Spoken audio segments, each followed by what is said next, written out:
Welcome to Triple M's Money Talk, where we investigate the financial issues that affect you. And with me, it's a good morning to Russell Tim from MoneyLink Financial Planning. How are you, Russell? G'day, Neil. Nice to be in again. Now, with the end of June now just 7 weeks away, I suppose it's time to talk about superannuation. There's some good tax deduction opportunities available. Yes, there is. It's that time of year again. Super contributions offer some very attractive tax concessions.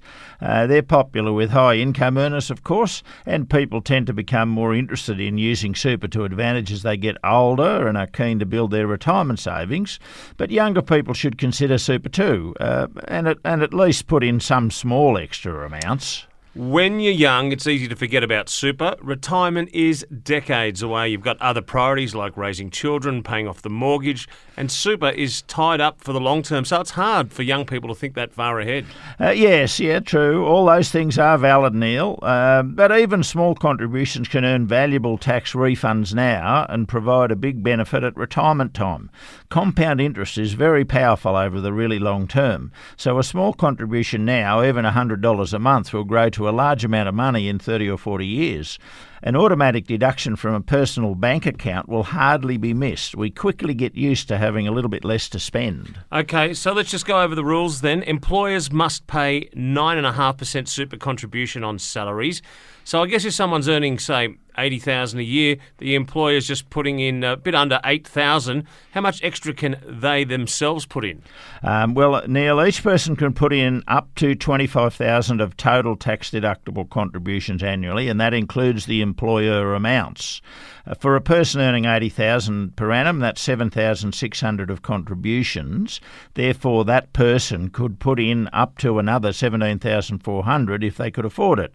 If they did that, it would be tax deductible and potentially earn them a $6,000 tax refund. Now, that would be useful. Yes, indeed. So a person earning $60,000, let's say, has an employer paying about $5,700, and they could put in as much extra as they like, up to $25,000 in total. Now, there are different ways to do that, aren't there, like salary sacrifice? Yes, contributions can be by salary sacrifice, a deduction from pre-tax pay each payday.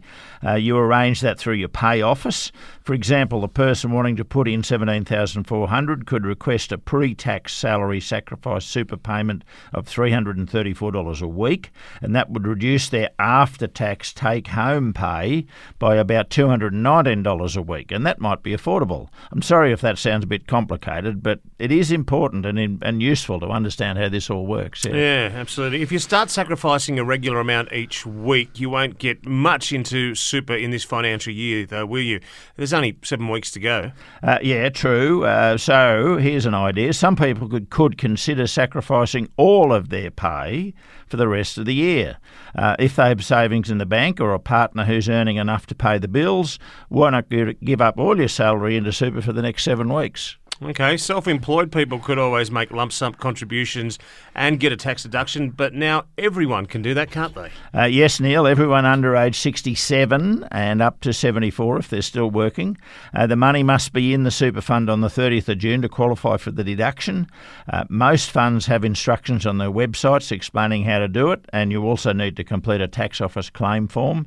The best part is that some of the contributed amount will come back as a cash refund when you do your tax return. And if you're a bit older and have some savings in the bank, that could be invested long term. Super is a good place to put them. Yes, it is. With interest rates extremely low, super funds are likely to earn much better returns than cash in the bank.